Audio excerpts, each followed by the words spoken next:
ஆதி காலத்துல எல்லாம் பாத்தீங்கன்னாங்கம்மா, பெண்களுக்கு கல்யாணம் நடக்கணும்னா வரமிருந்து பண்ணாங்க.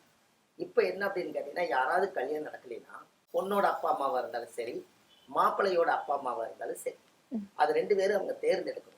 எந்த 12 வீட்ட தேர்ந்தெடுக்கணும். ஒரு நிச்சயதார்த்தம்னா 12 வீட்ட கூப்பிடுறோமா இல்லைங்களா? மாப்பிள்ளை வீடு 12 வீட்ட கூப்பிடுறாங்க. பெண் வீட்டுக்கார் 12 வீட்ட கூப்பிட்டு ஒரு 24 பேருங்கிறது உட்கார்ந்து ஒரு நிச்சயதார்த்தம் பண்றாங்க.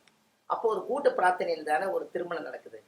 அப்ப அந்த பொண்ணுக்கு ஒரு நல்ல காரியம் நடக்கணும்னா, இவங்க வீட்ல அக்கா தங்கச்சியோ, இல்ல சித்தப்பா பெரியப்பாவோ, மாமன் மச்சினனோ, இவங்க யாராவது தெரிஞ்சவங்களோ, ஃப்ரெண்ட்ஸோ இவங்க வீட்ல போயி, எனக்கு திருமணம் வந்து நடப்பதற்காக உங்களுக்கு மனசார நீங்க ஆசீர்வாதம் பண்ணி, எனக்கு கொஞ்சம் மஞ்சள் குங்குமம் எனக்கு குடுங்க அப்படின்னு கேட்டு, அவங்ககிட்ட ஒரு ஆசீர்வாதம் வாங்கிட்டு அந்த மஞ்சள் குங்குமத்த நீங்க வாங்கணும். ஏன் அப்படின்னு கேட்டீங்கன்னா, அந்த காலத்துல உப்பு வாங்குவாங்க, ஜவுளி வாங்குவாங்க பார்த்திருக்கீங்க. அதுபோல மஞ்சளும், குங்குமத்தையும் நீங்க வாங்கணும். ம். அந்த மஞ்சள் குங்குமத்தை 12 வீட்ல வாங்கணுங்க. ஒரு ராசி கட்டத்துல 12 வீடு தான் இருக்கு. ம். இது இந்த 12 வீட்ல 9 கிரகம் வாழுது. அதுல 27 நட்சத்திரம் இருக்குது, 12 ராசி இருக்குது, 9 நவகிரகம் இருக்குது. இதுல 108 பாதங்கள் இருக்குது. அதனாலதான் 108 அர்ச்சனை நீங்க பண்றீங்க இல்லையா? ம். இது எல்லாமே 12 ராசிக்குள்ளதான் இது அடங்கி இருக்குது. அதனாலதான் இந்த 12 வீடுங்கிறது ஒரு அம்சமா வந்தது.